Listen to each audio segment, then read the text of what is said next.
Hey, I'm back. I just did a video sharing a little bit of my insight and thoughts and the way of this I call it the Billy curse. It's been my little joke because I'm thinking of my last year of high school and I was 18 years old. I think there was this old woman at the nursing home where my dad used to work, and I'd noticed her for so many years, and she would always be in a straitjacket and yelling out for somebody named Billy. Well, my great grandmother mentioned to me, be careful what you say, it might happen to you someday. And so I like to point that out occasionally because it almost seemed like when I look at the part of my visions where Bill Lieb is involved, it seems like a mean joke, and so it's been kind of a hurtful experience and embarrassing and all this stuff, and that's where I kind of like to release all that old pain, but at the same time, my way of relief is laughter. I think I like to laugh about things. And so I like to make a lot of jokes about stuff like industrial music, for example, because I like to make light of the heavy matters. And well, so if you're not familiar with Bill Lieber Frontline Assembly, he's a pretty heavy person, and um, the way his music is pretty hard, heavy music, right? And there's really not usually funny music. It's I think a lot of times they're talking about the war, end of the world, heavy.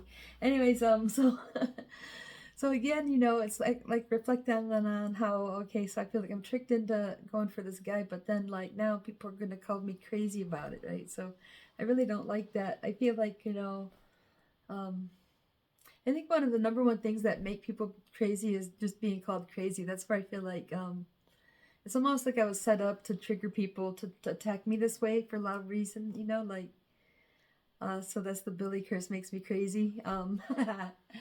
Anyway, so here's how so I was thinking my little joke about Bill Lieb is the best way he can tell um that a woman is crazy is that she's taken an interest in him.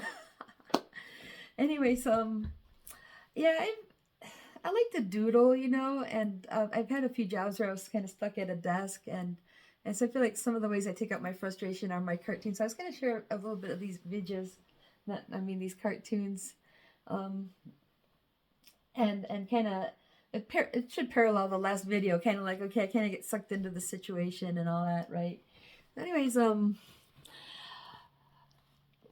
feel like a part of the reason I'm in Montana is like I just wanted to be around somebody who I could talk to. It's almost like I'm running away from Montana, and then I end up getting put back in touch with Bill Lieb, and that's when I was at the gift shop, and so I think I did a lot of funnies working there for that reason. So I have a few right here. Just a quick glance, anyways. That I get the gift shop. I'd see people like walking down the sidewalk over outside the window, and someone's dog would bark at them, and I started thinking, in Montana, everyone has dogs. That's what keeps you out of their pickup trucks. And I saw another one, my restaurant idea, so kind of I have a nasty sense of humor, I guess. But I did a lot of Bill Lieb kind of cartoons over the years. I think the one at the top is from Denver, when I seen him on their live wire tour, and he had the little goatee. And I'm kind of joking about Bill Lieb likes to twirl over there. And so, one thing I wanted to talk about is, okay, so I had this friend Scott. He knew me during the whole episode of me going through the visions and talking about Bill Lieb all the time, and he'd call me up on the phone and he'd say stuff like, "Jody, this is your soulmate." Right. So one day we were talking about this, and he said, "Jody, I want you to stay away from Bill Lieb. He's evil. I can hear it in his voice." And I said, "Oh, Scott," I said, "that's just a stage personality. That's just a singing voice." He goes, "Jody, that's not what I mean." And so, yeah, that's a good question. Why would I be interested in such a spooky old dragon breath like Bill Lieb? Cartoons I had here that like Mad Magazine, The Shadow Only Knows, like there's Bill Lieb singing and there's this dragon shadow. Or like I always say Bill Lieb's just a big scary monster breath, so That's Bill Leeb on Halloween. He can finally take his human costume off and just be himself, right? Anyways, um, but yeah, you gotta wonder, why someone would be interested in such a big spooky dragon breath like that, right? And well, like I was saying in his defense, maybe he's not evil, maybe he's just scary. And when you think about it, it's like that green parrot. I really wanted to introduce Bill to this bird. This was around the time we met in '98, and I was hoping to introduce him to my bird. I was thinking on the way out the door. So I used to like to tickle his toes, and if I did that, he would kind of growl. And when he growled, he had a tremendous voice, and so I was tickling his toes, and he was growling at me. And I was thinking I should introduce this bird to Bill. I mean, this parrot, parrots are known to be kind of silly, funny animals. This parrot was actually, Captain is a very serious parrot, okay? And he had a tremendous growl. So I think I used to make jokes about him, like little reptile feet, and I tickle his little lizard toes, and man, he had a tremendous growl. So not to mention when I moved up here to live with Rosie, we ended up with this dog named Maya. So I've got an entire Rottweiler in my lap there that I'm hugging. She kind of got annoyed at me for that, but she was such a sweetheart. And when you hug her like this, she growls. Like she'd come up and talk to you, and she'd go like, "Roar, roar, roar, roar, roar." So I'd hug her, and I'd be like, "Oh, who's my soft little monster breath?" I'm like, "Oh, Maya, you're so soft and you're so scary." And I'd hug her, and she'd be like, "Roar, roar, roar, roar," right? So so I don't know. I kind of transferred some of those jokes to Bill. Like I was saying, he sings like a monster breath and sings like a reptile man. And you think as much as I like these scary animals, he would I would probably like somebody like him. Like I did a video earlier on I called Bleeb and Birds. I was explaining how, I don't know, maybe I like him. He's like a warm-blooded reptile, and it's kind of like my goose, they can be so reptilian, when they go, eh. I noticed Bill Leeb's been singing like that, too. So he's like, he can be a real spooky guy, He's like one of the most deadliest, most vicious, but he's so cute and adorable, I can just see like, "Oh, Bill, you're so cute and you're so scary," Right, so what do you tell a guy like him, right? In fact, I've been noticing how Bill's hair is, like his hair is just kind of raised a little bit. It kind of makes me think of like a regal eagle, or how my goose was when he was in a good mood, his hair would be raised. Just the same. Anyways, yeah, I tried to make these little jokes about this this crossover, right? So why do I like a big spooky dragon breath? Well, look at the animals I keep around me, Right now I don't have anything to so like, I've mentioned my goose died last year, so I got no one to hug, no one to hung to, so you can see why I might be feeling lonely. At any rate, I made some other funny cartoons I'd like to share about Bill Leeb, along the way here. As you know, why would I be interested in a guy that scary, right? Well, here we go. Now, back in the old days when he was hanging out with the guys from Skinny Puppy, I think Bill would be sitting on the floor with his keyboard, so they started calling him Willem Schroeder. And so in this picture I drew here, it's kind of how I remembered Bill's hair when I was growing up, but then when I seen him on tour with Delirium back in 2003, he also had his hair like so. And my little joke is this might be how Delirium came about, because something I like about Bill Leeb as an artist, it's like with Frontline Assembly, it's like his masculine side where it's his warrior spirit. The Delirium's more like his feminine side. It's his spiritual side. And so my little joke has been that Delirium is what Frontline Assembly fans can play around their girlfriends, because not a lot of women like to listen to that hard, heavy music. Just, ones like me, right? So in a ways, when I look in on Bill, I feel like I'm not really his type. I feel like he likes feminine women that are just, uh, conventional women, where I feel like I wasn't really brought up to be a good wife and caregiver and all that stuff, but like, but the person he's married to, I feel like she's like a proper woman. She's probably good, wife and caregiver and all that stuff, right? So, and so I kind of like the, it's like in, I guess on Charlie Brown, maybe the equivalent would be Bill Lieb's wife. So there's Bill and his wife, right? And that's how Delirium got started. So, it's not only what Frontline Assembly fans play when their girlfriend comes over. I think it's what Bill Lieb of Frontline Assembly actually, his wife actually, and I think I know for a fact would rather listen to Delirium than Frontline Assembly. That's for damn sure. Anyways, I thought I would share that little joke. That's where Delirium came from. That's his wife. She couldn't take the scary, spooky songs about people, death and destruction and missiles flying through the air anymore. So, I wanted to share this. I was thinking a lot of people that listen to Frontline Assembly aren't going to laugh about this because they don't remember Bill that way, right? He doesn't let his hair grow out very much, and I remembered him from my visions when I was a little kid, so I always thought of him as having curly hair. So when I seen him later, it was a little more difficult to identify him. So I made this cartoon about Bill's hair, and that we don't see him with his curly hair very much because maybe he doesn't like it.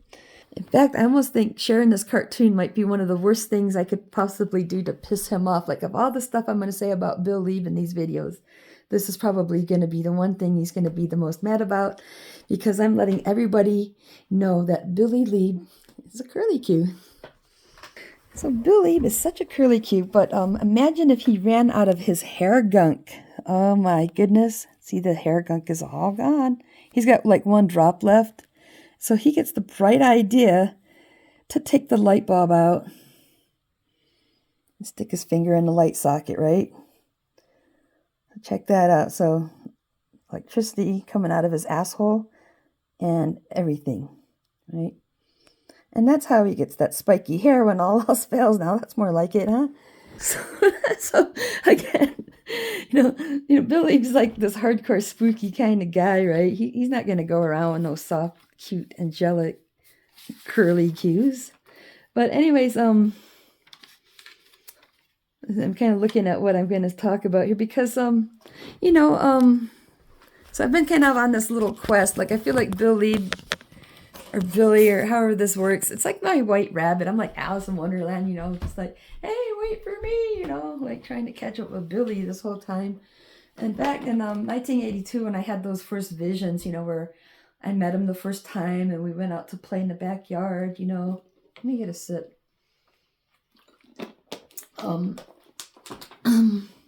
We went outside to play, and he said, he just wanted me to chase him. And I said, do you mean you want to play tag? And he goes, no, I just want you to chase me.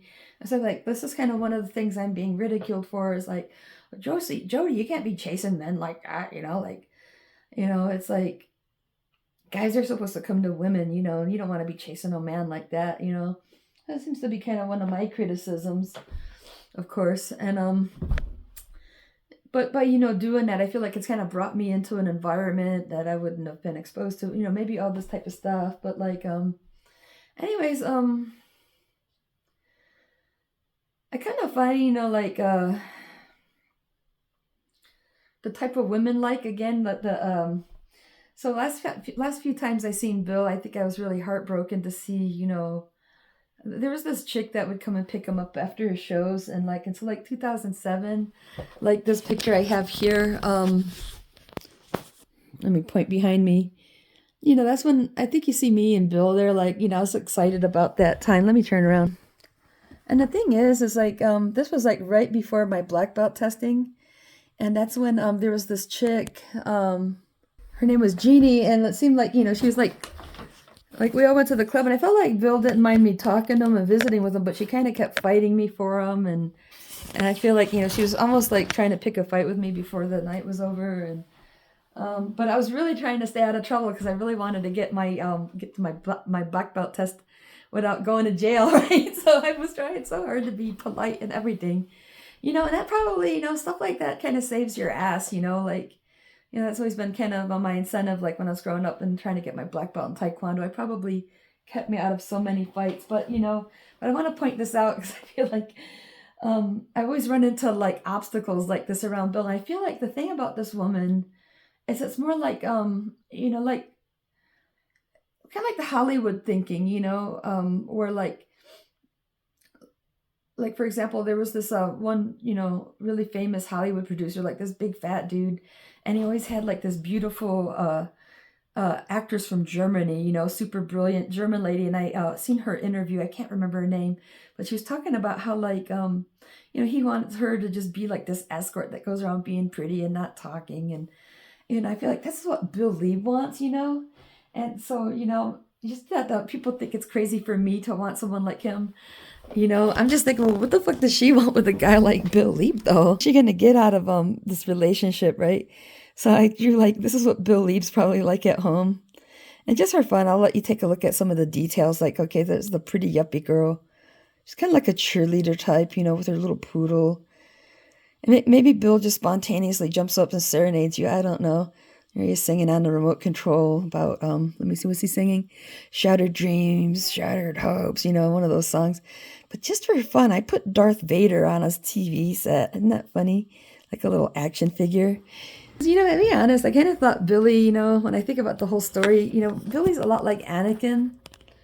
Just a really smart and likable kid and everything. And that's where you're kind of wondering, dude, what's up with Bill Lieb? Is he evil? I mean, what's up with this? Because I know, like, when you're looking for that fighting spirit, you're looking for that predator spirit, right? So, what's up with Bill Lieb and his vocals, So, back to my friend Scott, kind of saying, Jody, he's evil, it's in his voice, and then his defense, oh, Scott, he's not evil, he's just scary.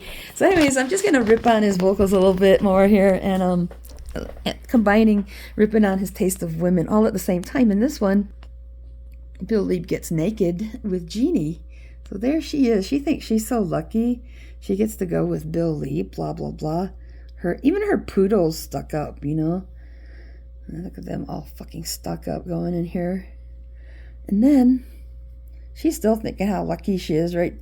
Her dog's kind of happy for her, because how dogs are, like happy.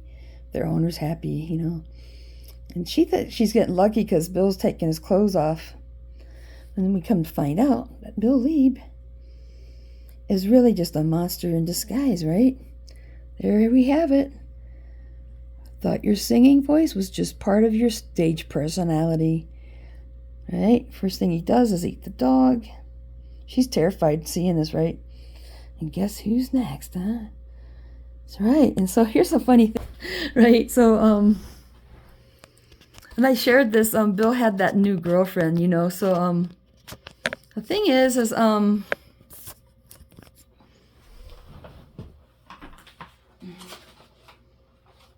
was in the middle of writing this long letter. I really wanted to tell Bill my story, but I wanted to be intelligent and straightforward. And so this is 2005. I wrote a long letter to Bill. And right while I was in the middle of that letter, I bought the new Noise Unit album. And so this is another where I'm going to share my opinion about society's expectations and whatnot. Like, I just feel like, okay,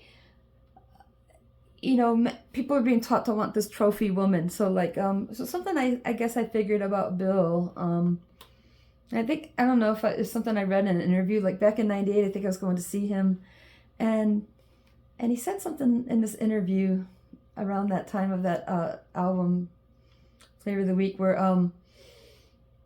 funny thing, the album was called Flavor of the Week, by the way, had that reptile thing on it, and you open it up, and it looks like Bill Lieb is a reptile man, so I'm not the first person to think of that.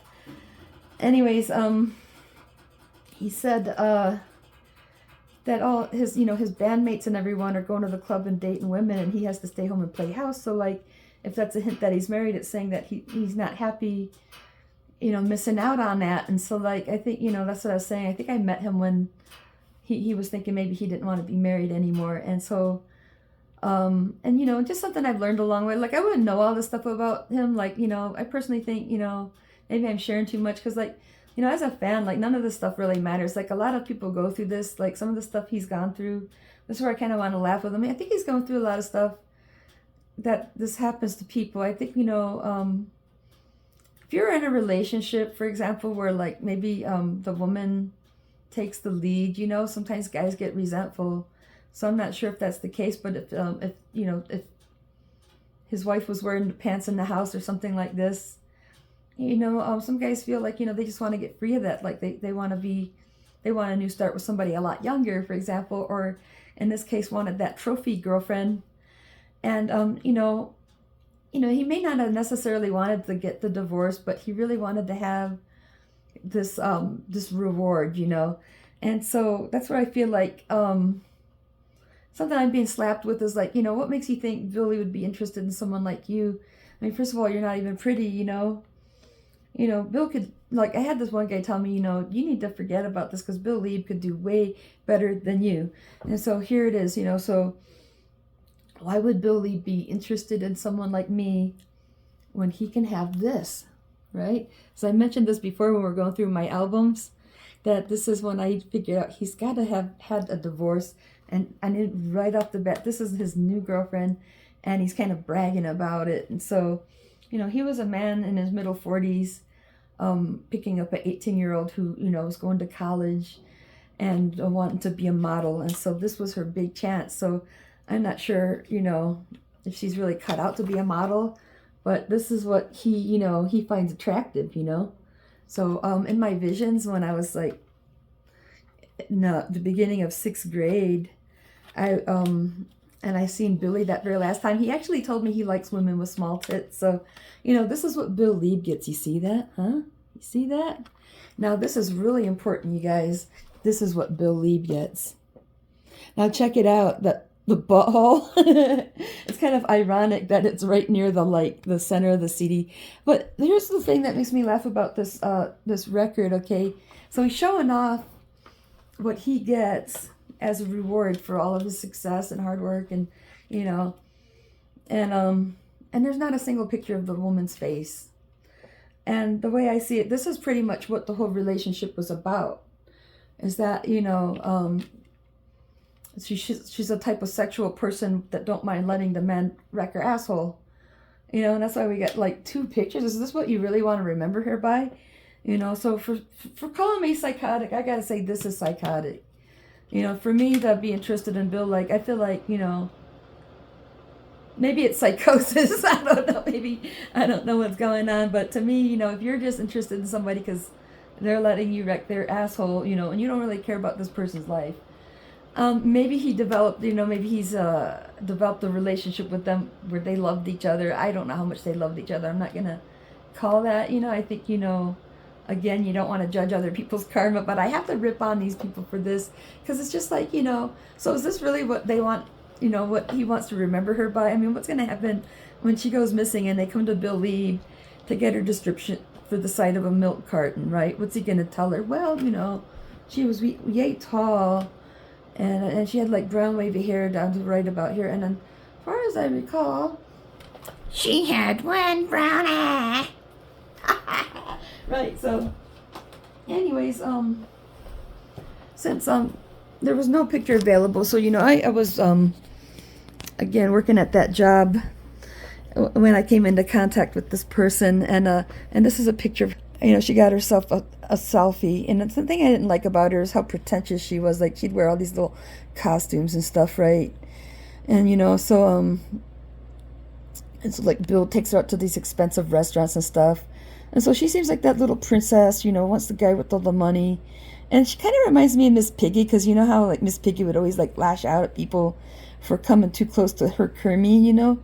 And now Bill doesn't really like to share his love life. Like, I think she was seeing Kevin Key and his girlfriend on all their selfies. And so when she did this picture, you know, I kind of felt like it was forced. Like, he really didn't want, you know, to be in that picture. So I'm going to take this joke a little bit further with the vocals and all this, you know. Like, to me, I just feel like, you know, all these people are really doing are consuming each other. I feel like these women want to consume the man wants to consume the woman. And that's what we're talking about in a dog-eat-dog world. We're not really taking care of each other. We're looking for what we want to get out of the relationship. And so, you know, I'm not sure if this is exactly what's going on, but, you know, I just kind of like ripping on these guys because they've been calling me crazy. And I just feel like, oh, you want to call me crazy? To me, I think this lifestyle is crazy. But this is just a cartoon I want to share once again. Now, this time, Bill Lieb meets Amelia down in Vancouver. I think the corner of Maine and Hastings is notorious for all the, like, you know, drugs and everything. And so she's like this, you know, I'm just making her like this slut down on like this whore down on the corner. And he's like, well, he seemed fake and pretentious enough. And so this is the parallel with the genie one. Like, so you got another downtown boy want the uptown girl, you know? And then we come to find out, okay,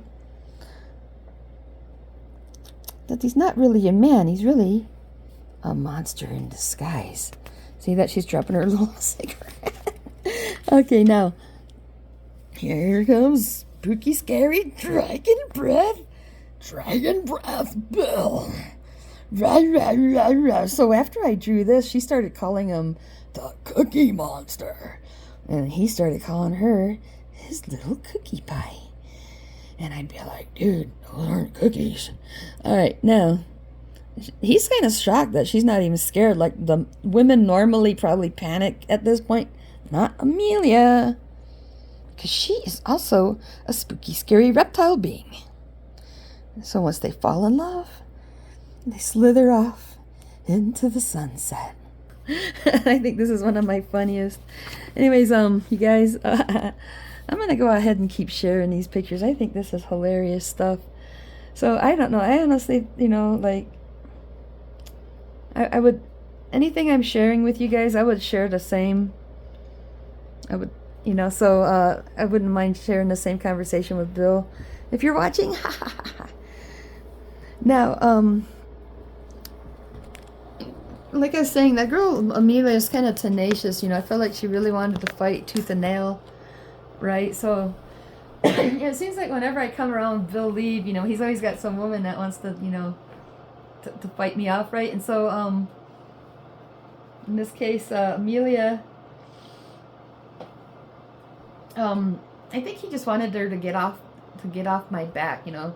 So he said, you know, I'm not even interested in her. I mean, she's fat, she's ugly, she's stupid, you know. And so I found out from a video producer that he was upset because when she made a video of their concert, there were too many close-ups of Bill's face, and we could see how old he looks and all the lines in his face. And I just thought that was so funny that Bill was all conscientious about his looks. So I kind of had to make fun of him for that. I mean, to be honest, you know, I think people who listen to, like, industrial music don't, you know, look at you and think, oh, look how old he looks. Like, I can't listen to this no more. So I kind of want to rip on him a little bit because I always say, you know, Bill Lieb was the cutest guy I ever knew. Even in his old age, I think he's always going to be a cute old dude, right? So anyways, I'm going to rip on Bill Lieb just because he was so conscientious about his appearance, right? And this is if Bill Lieb was the big bad wolf. Oh, my grandma, what a big wrinkly forehead you have. So, see that? And a spooky reptile voice, Bill says, well, my dear, that is because I've been alive so long. And I know so much. And she's like, wow, Grandma, what a scary reptile voice you have. Right? He's like, well, you see. Gotta flip the page in our storybook here. Before she could say one more thing. Oh, my Grandma. No. Now, in those last two cartoons, I felt like, you know, the dragons I did were kind of lousy. So I think at least Bill Lieb should appreciate the fact that I made this one a much cooler dragon, right? Much cooler dragon. Now, the other thing I regretted in my last comic, like with Jeannie, I would have loved to have seen her remains in the you know, with the poodle. So I went ahead to this one, gave him a really nice dragon. Thinks he'll, you know, so Bill's just going to bask. See that? I gave him the piercings and the beauty mark even. This is what I would have loved to see with Jeannie or Amelia. Here's the remains, and you can see the basket and everything. So again, I kind of have a nasty sense of humor, you guys. I'm not going to lie about it. So for that matter, I kind of want to, hold on a second. I want to do something real quick. See if I can get this computer open. I really hope the computer comes on, because I just realized I have to pull up my Facebook page here to show you one of my best. Okay, let's see if that comes on. Okay, now that song that Bill did about making love to an alien, you know, the first thing I did was draw it, right? Draw it. There he is. And it's not a bad looking alien, you know. But the point being is he didn't know it was an alien. But then it hit me. It would have been a funnier picture if it was Roger. So I was really hoping, oh my goodness, I just really hope to God that I could show you this drawing. Oh no. Anyways, I did a drawing that I wanted to show you guys of when oh my God. So I did one with Roger the alien, and it was twice as funny. And the only reason I don't have a copy of it is because I gave it to Bill. I found this funny, I really love this Valentine's card. I wasn't going to send him a Valentine's card because, you know, I've tried to reach out to him. I was like, hey, I just want to be friends, you know, even though I've had all these visions and stuff recommending that I should marry him. That doesn't necessarily mean I should. It's just, you know, but I definitely like him a lot, right? But this Valentine's card was just perfect because it looked like a dinosaur was giving another dinosaur, a big spooky reptile being a box of chocolates, but it was like, you know, all these little people that are screaming, you know, and when you eat them, they're just like, yeah, you know.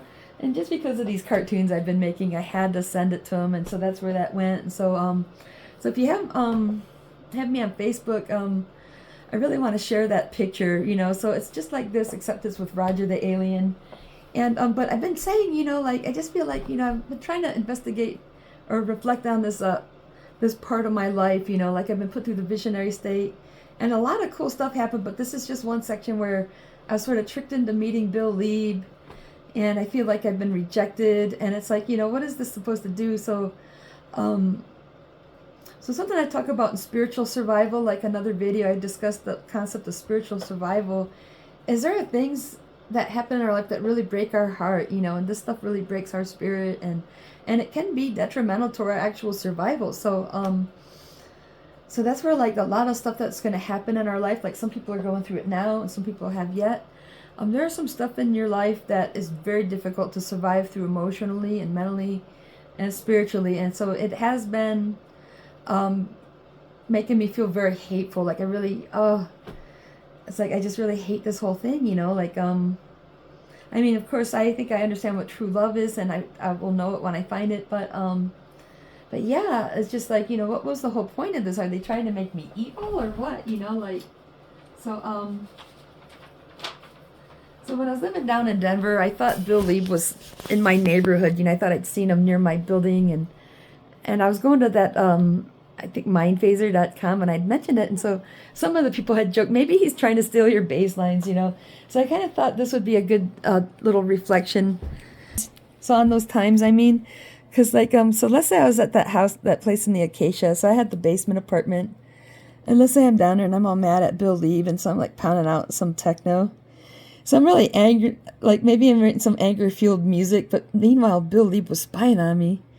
Don't feel the hate. Hey, that's a pretty dope baseline. Like, so Bill Lieb is really a dark Sith Lord. Yeah, that's why he's making me angry. So Bill Lieb is a dark Sith Lord, and that's why he's coming into my visions and making me angry. That way, when I come up with my own music, it's going to be very good because I have so much anger and hate behind it. So that's my and I kind of have the same thing. Another joke about my dad, you know, like I feel like the upbringing I have kind of makes me angry, you know, and ready to fight. But he also bought me a keyboard, and he taught me about the best synthesizer music. So what he did to help me, like if I want to make anything that's like industrial music, what he did was he gave me a keyboard and he pissed me off. So, you know, I think maybe that's Bill Lieb's role in my visions, is he's meant to make me pissed off. That way, when I make music, it's going to be really passionful and everything. So I've been wanting to share these cartoons and some of my feelings about how, like, you know, So I've been asked, how would you like to be married to someone like this? Well, of course I want to be married to a big spooky dragon breath, you know, like the cutest, most adorable spooky dragon breath I've ever met, right? But, you know, it seems to me like this is somebody that's off limits, probably never see them again, probably, you know, should just kind of like, you know, kiss a goodbye. But, you know, of course, there'll always be a place in my heart for, I call him my little curly Q, and you just got to wonder if he had a grandma who died before 1975. Because I feel like this is somebody, you know, like I have compassion for them no matter how foolish they are. Because, you know, again, you ask me, you know, or tell me, it seems crazy that you would want to be with someone like that. And the only reason I'm being given is what? Because, you know, I'm not cut out to be a rock star's girlfriend, because I'm not pretty, because I'm not this, I'm not that. And it's like, well, you know, why wouldn't a guy like that want to be with somebody, you know, I can fight, I can play a keyboard, I think I have pretty good taste in music, probably the whole reason we even met, right? So, and it's kind of like that Taylor Swift song, like I'm not a fan, obviously, but I used to work at Dairy Queen with a bunch of kids, and they all listen to the radio, and there's this song where, you know, she wants to be with the guy that lives across the street, but he's in a relationship with a cheerleader, and she looks a lot like that chick Jeannie, right? It's like, she wears short skirts, I wear t-shirts, she's team captain, and I'm in the bleachers. And I feel like, wow, you know, I'm like the band nerd that has a crush on the guy that, you know, I thought we liked the same kind of music and all this stuff. But I can't get to him because he wants to be with the cheerleader. But the nice thing, I think I've seen the music video, has a happy ending. But in my story, man, that cheerleader, you know, so I feel like I was the band nerd in that music video, right? You know, like some of my favorite music, like Cabaret Voltaire, like I think, you know, I was hoping I would grow up to have a music career like Richard Kirk or someone like Brian Eno, where like I can write such influential music that I actually inspire other artists, you know. So I'm kind of a second generation. Like I feel like the people that were doing industrial music, born in their 50s, I was born in the 70s, but I feel like this music's always been important to me. Like I was born to hear industrial music, and there's a lot of things that make sense why, you know, wouldn't be a bad idea to find a mate like that. But again, I wouldn't normally go for somebody that's famous, somebody that's already married, or somebody that's nearly 20 years older than me. Like, so Billy in the Vision was 2 years older than me, because I think, you know, it would be normal to meet a guy close to my age. It'd be even nice to meet a guy like Bill close to my age. But again, just kind of have to laugh it off and let it go. So hope you enjoyed some of my jokes and my stories. Again, happy Valentine's Day. If you watched this before, happy Valentine's Day. I have no reason to celebrate Valentine's Day except that I like the chocolates that come out. Otherwise, take care. Talk to you next time.